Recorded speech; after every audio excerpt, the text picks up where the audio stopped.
Muito bem, olá, eu preparei esse material para analisar os textos bíblicos que falam sobre a superfície da Terra, ou melhor, sobre a Terra plana na Bíblia. Ou seja, esse é um vídeo sobre a cosmologia bíblica, os textos que falam ou que supostamente falam sobre a Terra, o formato da Terra na Bíblia. Então, primeira coisa, se você não viu o primeiro vídeo, veja, por favor, senão esse aqui não vai fazer tanto sentido, tá bom?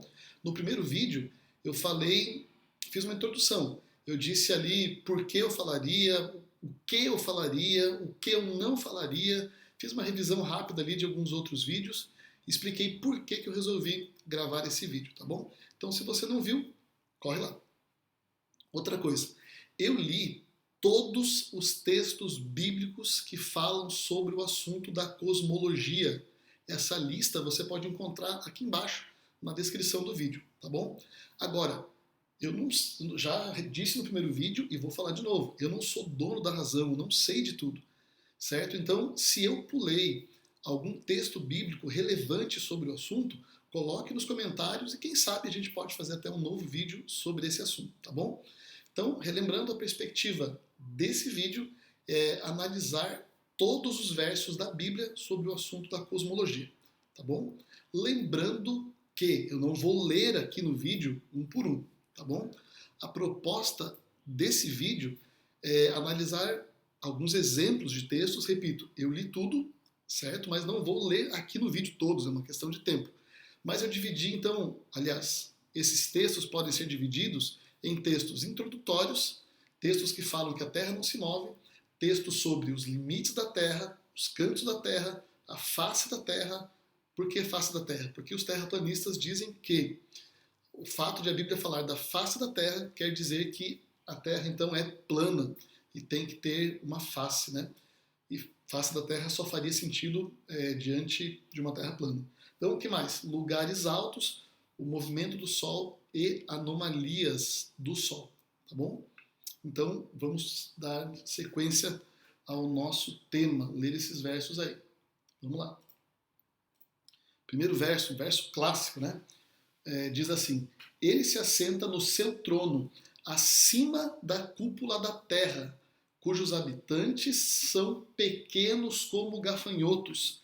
Ele estende os céus como um forro e os arma como uma tenda para neles habitar.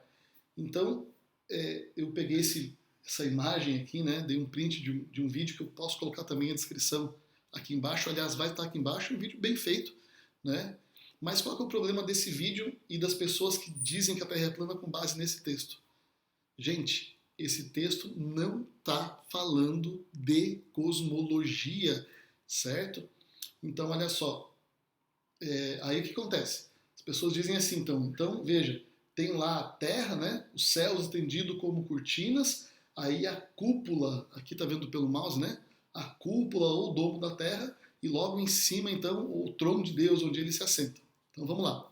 Algumas percepções que eu tenho aqui desse texto, então. Primeiramente, a palavra acima, certo? Quando está dizendo aqui que ele assenta o seu trono acima. Para mim, há uma diferença entre colocar o trono acima e colocar o trono em cima, certo? Por exemplo, você coloca um copo na pia, então aquele copo está em cima da pia. Mas se ele está num armário, eu posso dizer que aquele copo está acima. Então, na minha maneira de ver, acima é que está numa parte superior, sem necessariamente ter contato. E em cima de é o que tem contato ali. Então, o que esse texto está dizendo, no meu modo de ver, é que Deus coloca o seu trono acima da terra, certo? E outra coisa, da cúpula da terra. Então, o pessoal diz, está vendo? Ó, a Bíblia diz que a terra tem um domo, que ela tem uma cúpula. Então, vamos lá. E eles argumentam, detalhe, eles argumentam assim daí. Mas o profeta é inspirado. Então, se ele é inspirado, ele sabe do que ele está falando. Gente, vamos com calma. O profeta sabe da realidade divina a qual Deus está revelando a ele. O fato de um profeta ser um servo de Yahweh Tsevaot, ou servo de Deus, como você preferir, não quer dizer que ele seja um senhor do conhecimento em todas as áreas da vida, tá bom? Então, por exemplo, Abraão, pai da fé, ele pensou no momento que não teria problema mentir, né, dizendo que Sara era sua irmã. Um outro exemplo, Jó pensava que conhecia a Deus, mas ele mesmo disse, depois de uma experiência, não, agora sim é que eu conheço realmente a Deus, né? Paulo fala, agora eu vejo por um espelho, e só quando eu estiver na presença visível, literal, de Deus, é que eu vou ver face a face. O espelho, na época de Paulo, era um negócio de bronze, então você não era nítido como um espelho de hoje. Então, o fato de que alguns profetas pensavam alguma coisa, não quer dizer que aquilo realmente seja, certo? Veja, o próprio profeta Daniel morreu sem entender muitas das profecias que ele escreveu. Então, o profeta entende daquilo que Deus está revelando. Não quer dizer que porque ele é inspirado por Deus, ele seja infalível em outras coisas. E outra coisa muito importante no conceito de revelação é que Deus usa o linguajar do dia a dia. A Bíblia não é um livro científico, tá? Então, a Bíblia não está falando de cosmologia quando ela fala aqui da cúpula da Terra, certo? Vou ver daqui um pouquinho esse detalhe melhor. Agora, eu fiz uma correção na minha vida com relação a esse texto, tá bom? Eu fiz uma correção. Por exemplo, eu usava esse texto para falar o seguinte, olha, enquanto na Idade Média muita gente falava que a Terra é quadrada, a Bíblia já dizia que a Terra era redonda, né? E eu percebi que eu estava fazendo um erro, certo? Então eu não uso mais esse texto para falar isso. Por quê? Porque não está falando nem que é redonda, nem que é quadrada, nem que ela tem uma cúpula, certo? Porque se eu levar esse texto a sério para dizer que a Bíblia tem uma cúpula, olha o que mais, vamos pegar aqui, ó, Isaías 40, 22 em diante. Olha que interessante aqui, ó. Ele, né, Deus, é o que está assentado sobre a redondeza da terra, cujos moradores são como gafanhotos. É ele quem estende os céus como cortina e os desenrola como tenda para neles habitar. É ele quem reduz a nada os príncipes e torna em nulidade os juízes da terra. Presta atenção no 24 agora. Mal foram plantados e semeados, mal se arraigou na terra o seu tronco, já se secaram, quando um sopro passa por eles e uma tempestade os leva como palha. Então, se eu usar esse texto para dizer que tem um domo de verdade para ensinar cosmologia, eu vou ter que crer também, certo? Que os príncipes foram plantados. Ora, ninguém crê que um príncipe existe. Você não acha semente de príncipe para vender. Para você ir lá semear o príncipe e agora ele florar, certo? Então, a Bíblia, ela é literal, mas ela está usando linguagem figurada e a própria Bíblia deixa isso claro. Então, se eu quiser dizer que esse texto fala de cosmologia, eu tenho que aceitar que o príncipe é uma sementinha que você planta e ele floresce.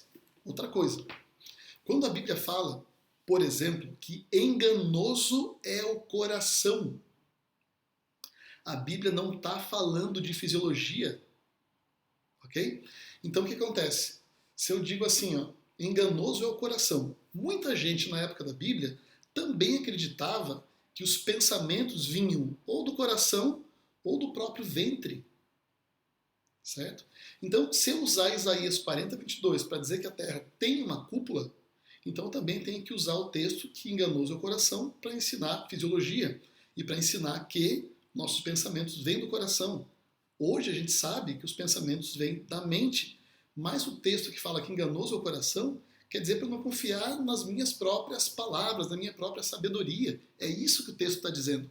Se eu usar esse texto de Isaías para dizer que há uma cúpula, então eu também tenho que acreditar que não é o meu cérebro que produz os pensamentos. Eu vou ter que acreditar que o coração é que produz os pensamentos e vou ter que acreditar também que os príncipes são uma semente que você vai na loja, compra e planta.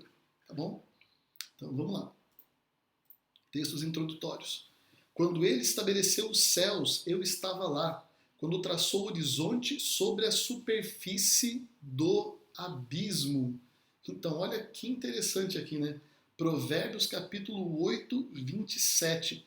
Então, eles dizem que para se traçar um horizonte, é preciso que a Terra seja plana. Gente, por favor, né? Tá vendo aí? Ó, você pode traçar o horizonte, olhar para o horizonte numa Terra global, esférica ou esferoide, né? Não tem problema nenhum isso daí.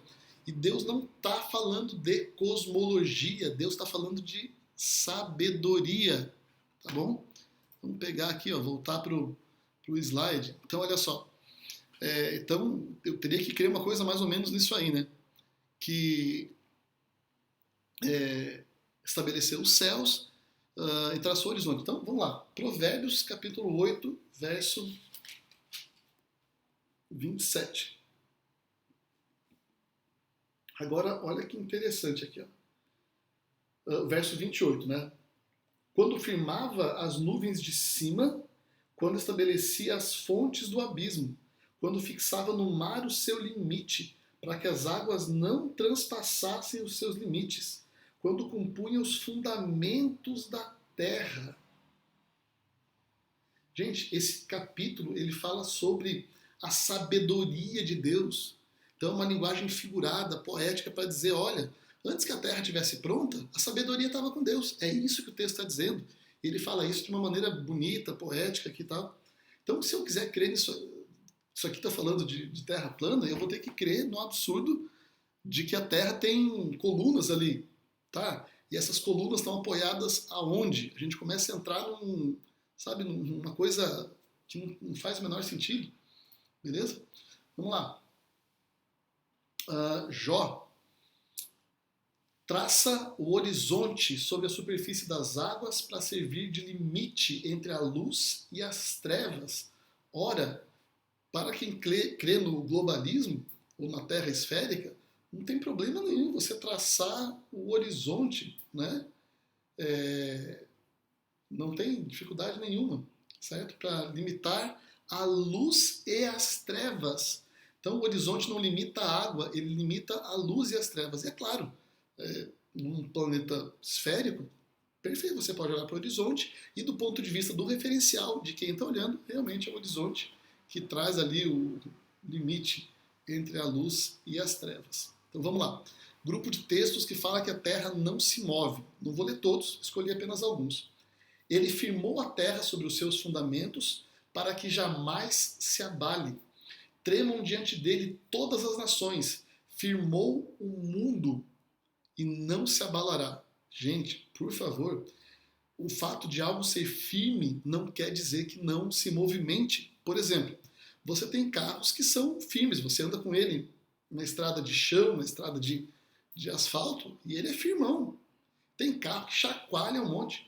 O que esse texto está dizendo não é cosmologia. Esse texto está falando do poder de Deus que preparou a terra e deixou ela firme. Ou seja, a terra não é um negócio molenga, tudo zoado, pairando no meio do nada, certo?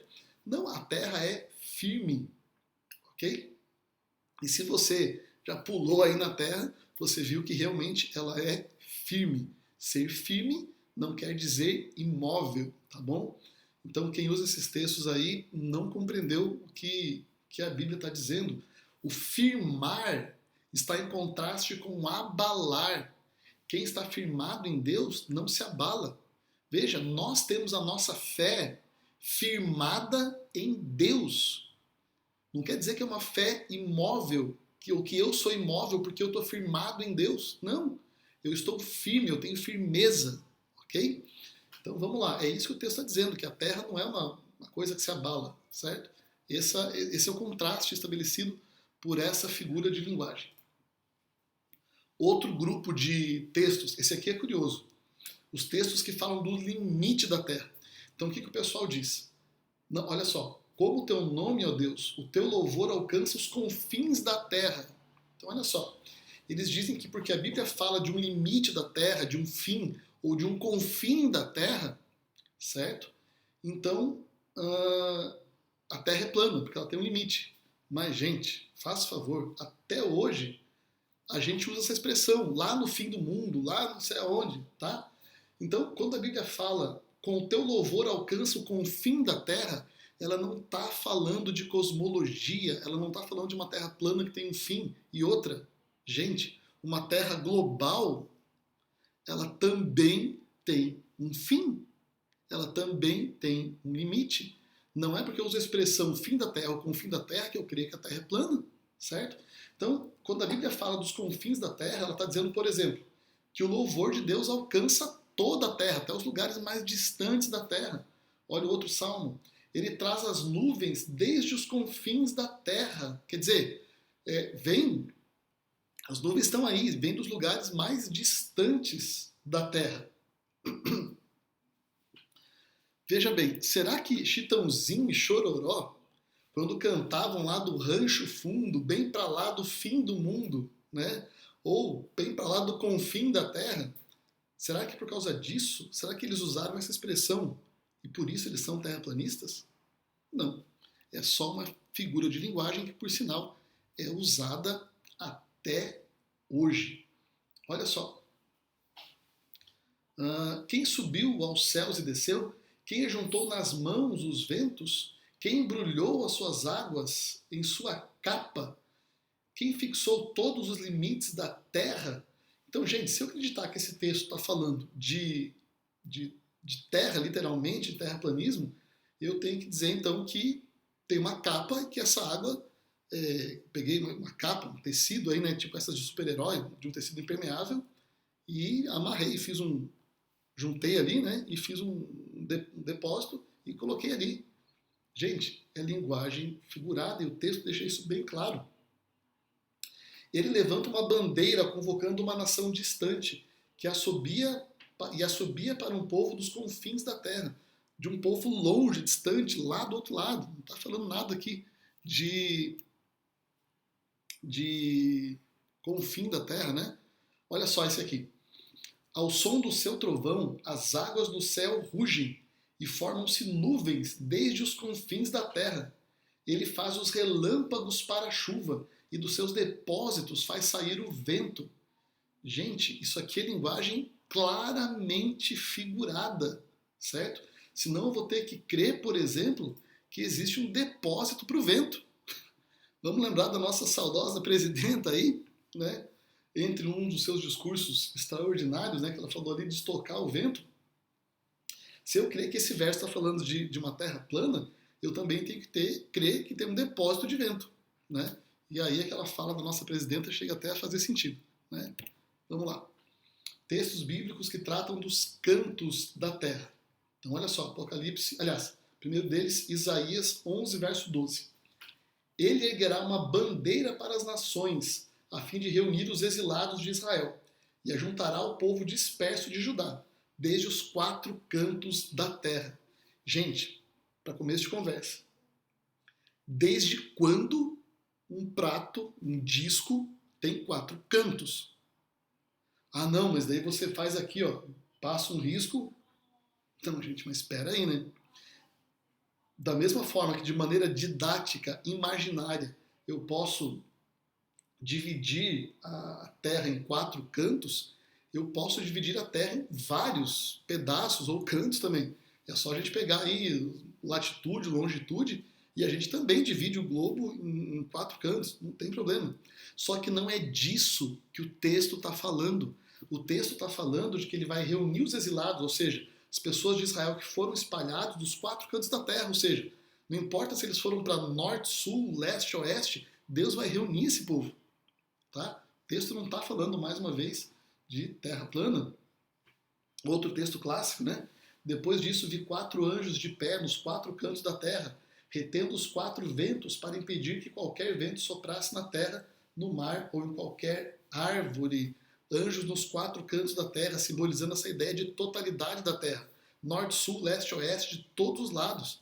É isso que o texto está dizendo, eu não posso forçar. Porque o contexto me mostra que é uma linguagem simbólica, figurativa, coisa parecida. Aí eles vão dizer o seguinte, mas espera aí, então é conveniente. Então o critério é conveniente, é literal. Não é conveniente, é simbólico. Não, não é isso. Quando o texto deixa claro que é figurativo, e é o que o texto está fazendo aqui, tá bom? Então vamos lá. Grupo de textos que falam da face da Terra. Então eles dizem assim, se a Bíblia fala que a Terra tem uma face, Isso só faz sentido numa terra plana. Mas veja o que a expressão face da terra quer dizer. Disse o Senhor: farei desaparecer da face da terra o homem que criei, os grandes e também, disse o Senhor: farei desaparecer da face da terra o homem que criei, os homens e também os animais grandes, os animais pequenos e as aves do céu. Arrependo-me de havê-los feito. Face da terra aqui não está falando de cosmologia, não está falando de uma estrutura plana na terra. O texto está falando da presença da terra. Isso é uma coisa que se fala até hoje. Tal pessoa, ou tal país, tal povo foi varrido da face da terra. Certo? Então vamos lá. Só que tem um outro significado para a face da terra. Então aqui em Gênesis 6, 7, o texto bíblico está falando que Deus limpou, acabou com todo o ser humano de todos os lugares da terra. Lá em Êxodo 10, verso 15, diz assim, falando de uma das pragas, né? Se eu não me engano, aqui é a praga dos gafanhotos. Eles cobriram toda a face da terra, de forma que essa escureceu. Devoraram tudo que o granizo tinha deixado, toda a vegetação e todos os frutos das árvores. Não restou nada verde nas árvores, nem nas plantas do campo, em toda a terra do Egito. Então, olha só. Eles cobriram toda a face da terra. Nesse contexto, toda a face da terra não é a totalidade da terra, mas sim a totalidade da terra do Egito. Então perceba que nos outros povos ainda tinha comida. Então a face da terra serve para designar uma porção geográfica, uma porção da terra, ou a própria terra completa, dependendo do contexto que está inserido. Tá bom? Vamos lá. Face da terra ainda. Os peixes do mar, as aves do céu, os animais do campo, toda criatura que rasteja pelo chão e todas as pessoas da face da terra tremerão diante da minha presença. Os montes serão virados de cabeça para baixo e os penhascos desmoronarão e todos os muros cairão. Então olha só, se a expressão face da terra está falando aqui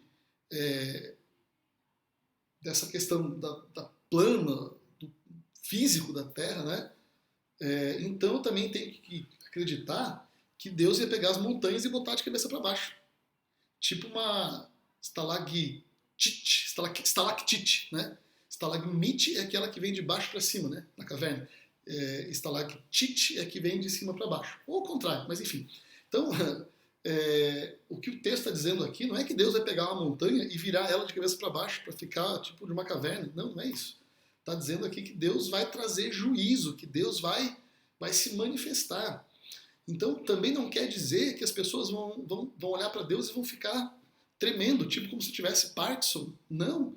Tremer aqui não é tremer literalmente. Tremer aqui é uma expressão popular para dizer que a pessoa está com medo. Fulano está tremendo, né? Então, os montes serão virados literalmente de cabeça para baixo, vão ficar equilibrados pela pontinha assim? Não, certo? Assim como face da terra aqui não é cosmologia, certo? Face da terra aqui é que toda a face da terra, em todo o mundo, as pessoas terão medo de Deus. Olha só, mais uma da face da terra. Ele constrói suas câmaras altas, firma a abóboda sobre a terra. Ele reúne as águas do mar e as espalha sobre a superfície da terra. Senhor é o seu nome, Amós 9,6. Aqui entra naquela questão que nós já falamos. Pode ser que o profeta realmente acredite que houvesse uma abóboda. Assim como muita gente acreditava que o coração era o lugar de onde provinham os pensamentos. E assim como é da cabeça e não do coração, o que ele está falando aqui é do juízo de Deus. Aliás, é uma maneira poética de falar da criação de Deus, de como Deus forma a Terra. Não está falando de cosmologia. Essa aqui é curiosa. Grupo de textos que falam de altitudes, né? A árvore cresceu tanto que a sua copa encostou no céu e era visível até os confins da terra. Interessante aqui, né? Então, olha só, a árvore crescendo, literalmente, né? Gente, isso aqui é um sonho profético. Os sonhos proféticos não faziam muito sentido. Eles tinham uma explicação totalmente simbólica. Igual quando os feixes se inclinavam, né, no sonho de José, Assim como quando uma vaca engolia outra, né? As vacas magras engoliam. Então, veja, são coisas total. Não dá para ensinar terra plana com base no sonho profético. Isso aqui só quer dizer que o reino cresceu tanto que dominou a terra, ok? Como a gente vê em outros textos ali. A árvore que viste cresceu ficou enorme e a sua copa encostava no céu. Então, peraí, mesmo num sonho profético, você crê que a árvore encostava no céu de verdade? Olha, é forçar o texto. Daniel 4 está falando simplesmente do esplendor aqui de um reino. Né? Não está tratando de cosmologia. Essa de Jesus. Vamos lá. Depois o diabo levou Jesus, né? Levou a Jesus a um monte muito alto e mostrou-lhe todos os reinos do mundo e do seu esplendor. Então, peraí. Segundo esse texto, que não está falando de cosmologia, esse texto está falando de tentação. O diabo levou Jesus para um monte e mostrou todos os reinos. Só que tem um detalhe. Nenhum terraplanista acredita que existe uma montanha onde você possa ver todos os países da Terra. Então, se isso é possível, vamos subir no Everest, em algum outro monte aí, e vamos ver também toda a superfície da Terra. Por quê? O diabo levou Jesus para tentar e mostrou toda a Terra, certo? Não quer dizer que ele viu literalmente todos os reinos da Terra. Ó, aqui fica um, aqui lá. Então, não. Jesus foi levado pelo diabo e lá ele teve uma proposta da parte de Satanás, certo? Não quer dizer que literalmente se via todos os reinos da Terra. Vamos para um grupo de versos, então, que fala que o Sol se move. Então, olha só. Vamos ver aqui. Ó. Os seus guardas são como gafanhotos peregrinos. Os seus oficiais como enxames de gafanhotos, que se ajuntam sobre os muros em dias frios. Mas quando o sol aparece, eles voam. Ninguém sabe para onde. Naum 3,17. Então, o fato de a Bíblia usar a linguagem assim, o sol aparece, o sol nasce ou o sol se põe, eles estão dizendo então que por causa dessa expressão, é uma expressão clara, inequívoca de que o sol se moveria, certo? Olha o que diz lá em Eclesiastes. O sol se levanta e o sol se põe e depressa volta ao lugar onde se levanta. Então olha só porque eu falo que o sol se põe ou que o sol nasce, eu sou terraplanista? Será que os institutos de meteorologia são terraplanistas? Olha só, site aqui do CPTEC INPE, trazendo a previsão do tempo para Florianópolis. Olha o que diz aqui, ó. Nascer do sol 6h54, pôr do sol 17h28. Então o CPTEC agora é terraplanista só porque eles estão dizendo, usando a linguagem nascer do sol e pôr do sol. Gente, essa é uma linguagem de senso comum. E para o referencial, para quem está vendo, realmente parece que o sol está nascendo ou está se pondo. É uma linguagem que até hoje todo globalista também usa, certo? Então, quando a Bíblia fala de nascer do sol, de pôr do sol, ela não está falando de uma coisa literal de o sol se levantar. Olha só, mas ao entardecer se lavará e ao pôr do sol poderá voltar ao acampamento. O que esse texto está dizendo? Que essa pessoa teria que se lavar, se estivesse imunda, né? E ela só podia voltar ao acampamento quando?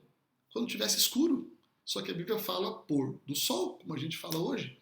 Quando Ló chegou a Zoar, o sol já havia nascido sobre a terra. A Bíblia não está dizendo que quando Ló chegou em Zoar, o sol estava se levantando. Quer dizer que Ló chegou lá de manhã. Já era manhã quando Ló chegou. Não está falando de um estudo literal aqui, né? De cosmologia. Olha só um outro significado para o sol se pôr. Naquele dia, declara o Senhor, o soberano, farei o sol se pôr ao meio-dia, em plena luz do dia, e escurecerei a terra. Esse texto não está falando de movimento do sol. Esse texto está falando de um juízo de Deus, onde tudo se escureceria ao meio-dia. Ok? Vamos lá. uma outra situação aí do sol se pôr.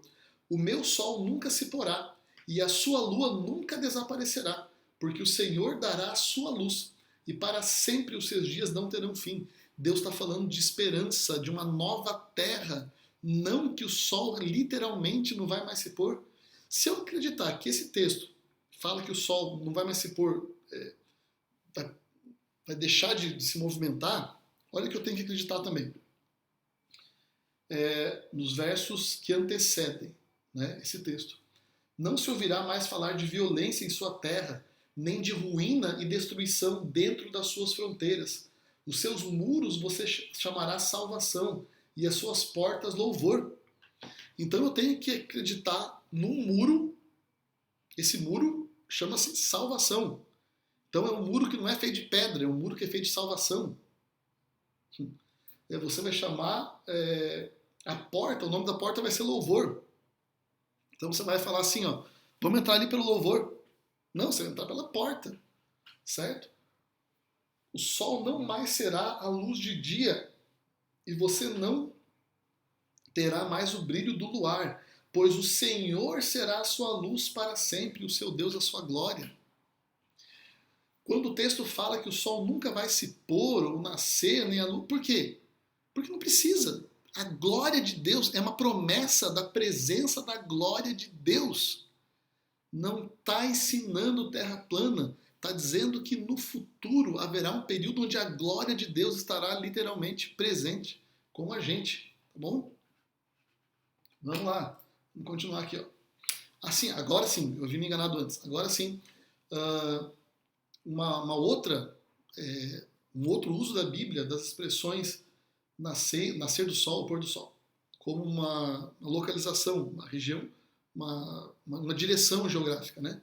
Desde o deserto e o Líbano até o grande rio Eufrates, toda a terra dos heteus até o mar grande, para o poente do sol será o vosso limite, certo? Olha como que a Nova Versão Internacional traduz. O seu território se estenderá do deserto do Líbano e do grande rio Eufrates a toda a terra dos Hititas até o mar grande no oeste. Gente, o nascente é o leste e poente é o oeste.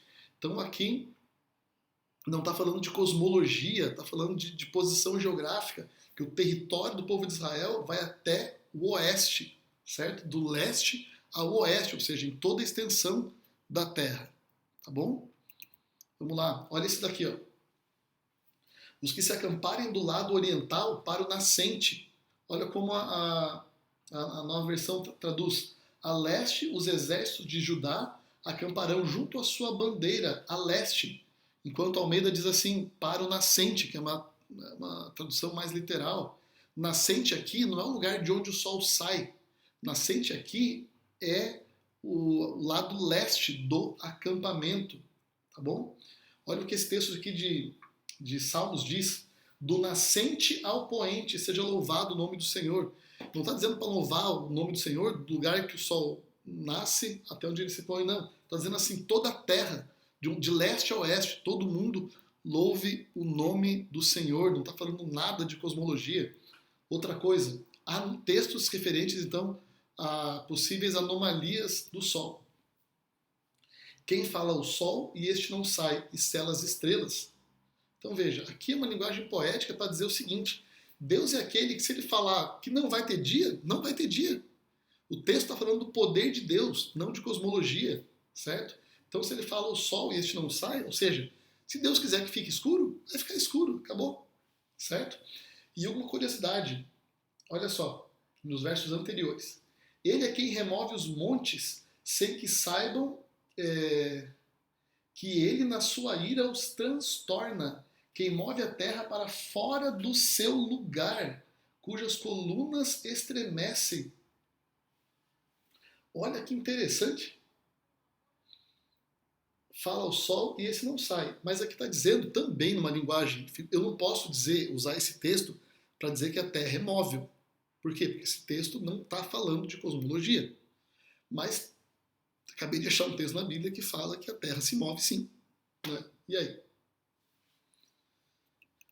Vamos lá. farei a sombra do sol retroceder 10 graus. Uau! Gente, isso aqui é milagre. Isso aqui não é cosmologia, isso aqui é milagre, certo? Então, talvez na Terra plana seja comum ver a sombra de um relógio de sol voltar 10 graus, mas não. O pessoal da Terra plana não fala que a sombra retroceder 10 graus é comum, que acontece de vez em quando. Não. Eles falam que esse texto foi um milagre. Então não importa se você crê na teoria da Terra plana ou no globo, isso aqui é milagre, certo? O sol e a lua pararam em suas moradas diante do reflexo das tuas flechas voadoras. Gente, então quer dizer, vou fazer o quê? Deus lançou flechas de verdade, então? Deus pegou a flecha e tchum, tchum, tchum, e com isso ele parou o sol? Não. Isso aqui é uma maneira figurada de falar do poder de Deus, certo? Que para o dia, se for preciso. Esse aqui é forte também, né? No dia que o Senhor entregou os amorreus aos israelitas, Josué exclamou ao Senhor na presença de Israel: Sol, pare sobre Gibeon, e você, ó lua, sobre o vale de Aijalon. O sol parou e a lua se deteve, até a nação vingar-se dos seus inimigos, como está escrito no livro de Jazar. O sol parou no meio do céu e por quase um dia inteiro se pôs. Gente, se esse milagre acontecesse hoje e eu fosse a pessoa da oração, eu não ia falar assim, ó, Senhor, para o movimento de rotação da Terra, porque eu preciso perseguir os meus amigos. Não, eu ia falar, Deus, segura o sol aí que eu estou precisando. Entendeu? Isso aqui é linguagem figurada para falar de realmente, do ponto de vista do referencial, é o sol que para. Ok? Também não está falando de cosmologia. E outra, isso aqui é milagre. Milagre numa terra plana ou milagre numa terra global, mas é milagre, certo? Isso aqui não é cosmologia, isso aqui é milagre, tá? Vamos lá, considerações finais. Gente, o povo de Deus já foi assolado aí de várias formas. Veio a perseguição na Idade Média, passou. Vamos falar aí um pouquinho agora dentro do movimento adventista. Teve gente que se levantou contra a divindade de Deus, teve gente que se levantou, como Desmond Ford, que falou do santuário, né? Da questão de Jesus no santuário. Aí tem um pessoal aí negando o Espírito Santo, certo? Aí tem um pessoal falando do perfeccionismo, tá? E agora tá... Então, esses movimentos, eles são assim, ó, eles são como ondas, certo? Esses movimentos vêm e vão como uma onda no mar. Então, essa mania do momento, essa modinha do momento de ser terraplanista, isso aí daqui a um pouco vai passar também, certo? Eles vão ver que não tem sentido esse negócio aí e vai acabar passando. Só que o problema não é passar. O problema é que quando essas ondas passaram pela igreja, bagunçou a vida de muita gente. Estragou muitas igrejas, estragou a fé em muitas pessoas. Então, gente, essa onda aí do terraplanismo é uma onda. Vai passar também, daqui a um pouco vai perder a sua força. Mas o problema são as consequências que acompanham essa onda, tá bom? Então, eu preparei esse vídeo para você perceber que nenhum desses textos fala de cosmologia, certo?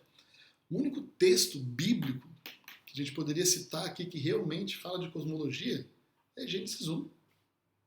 Ali sim você tem um texto da Bíblia que fala de cosmologia. Aí os terraplanistas dizem, mas lá fala então que a Terra foi criada no quarto dia. Ok, ele fala, mas isso aí não importa se a Terra é esfera ou se a Terra é plana. Se a Bíblia fala que foi criada no quarto dia, veja, Deus usou alguma outra forma, tanto numa Terra plana como numa global, Deus teria usado, né? Outro critério para reger o dia e a noite. Porque tanto na Terra plana como na esférica, é o Sol e a Lua que regem o dia e a noite. Né? Ou a nossa percepção de Sol e Lua que regem o dia e a noite. Então, também o texto de Gênesis 1, que é o único que a gente podia dizer que fala de cosmologia, também não apoia por si só o fato de uma Terra ser plana. Ok? Então, esse vídeo se propôs a analisar os textos bíblicos que supostamente falam de Terra plana, e nós vimos que nenhum deles, na verdade, fala de cosmologia, embora citem questões que parecem apontar se forem tomados literalmente e independentes do seu contexto. Cosmologia, na Bíblia, Gênesis 1. No princípio criou Deus os céus e a terra. Um grande abraço, deixe suas dúvidas aí. Repito, não sou dono da verdade, então se você concorda, discorda, deixe seus comentários aí e quem sabe a gente pode ir avançando num diálogo, tá bom? Abraço!